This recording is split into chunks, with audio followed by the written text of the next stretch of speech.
The average American people want is for guys who have not just been there, done that, but also miss it.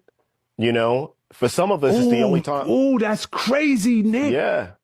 For You some said of us, that's also miss it. Yes. For some of us, that's like the only time we felt alive. This regular civilian life doesn't work for everybody. The last thing you guys want is guys who miss it, who miss the thrill of it. And I teeter that line.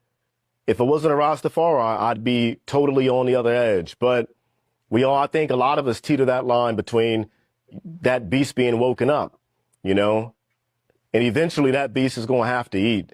And I think the average person isn't ready for those type of guys to be on the street where there's no rules of engagement, no Geneva Convention, you know.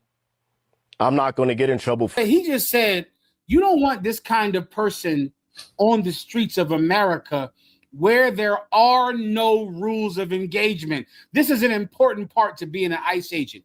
Many of these ICE agents, they're veterans of the Iraq War. There are so many veterans from the Iraq War that without a job, they would be living under a bridge, killing each other and become serial killers.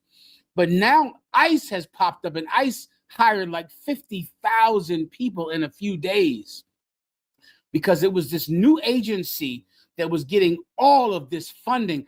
ICE has more funding than 3 federal agencies combined.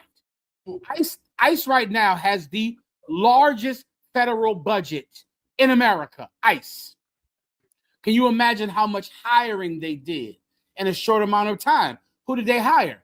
Afghanistan veterans, Iraqi veterans. They hired all of them. Bail bondsmen, bounty hunters. They hired all of them quickly. And what this former Army Ranger is saying is that you don't want these monsters on the street of America where there is no rule of engagement. In Iraq, they could not have killed someone the way they can kill someone in Minnesota. They could not have done it. They would not have been allowed to murder in Afghanistan the way they could murder someone in Minnesota. I'll prove it to you right now. Do you have that video? So I'm just sending it to myself. If not, you can play this one until you play that other one. It's up to you. Unless you want me to keep speaking because you need me to just do that. Doing what I want to do. And that line, if it wasn't a Rastafari, I'd be totally on the other edge. But I think a lot of us teeter that line between that beast being woken up, you know, and eventually that beast is going to have to eat. And I think the average person isn't ready for those type of guys to be on the street where there's no rules of engagement, no Geneva Convention. You know, I'm not going to get in trouble for just doing what I want to do in war. And in my mentality, war to me, and the way war has always been, it's cut and dry. War is just killing. That's it. No one wins in a gunfight. You only survive it, but you don't win it. For me, war is just 100% chaos, killing. Call it murder if you want, but that's what war is. And I think to call it murder.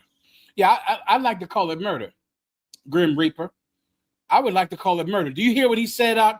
He said you don't want them on the streets of America where there's no rules of engagement, no Geneva Convention, where I'm not going to get in trouble for doing what I want to do. That's what's happening in Minnesota. This interview was 2 years ago. He said this 2 years ago before ICE agents were on the street of America. That's what happened. ICE agents are people who were in Iraq and Afghanistan, and they were chained by the rules of engagement, chained by the Geneva Convention. They are allowed to do what they want to do in Minnesota.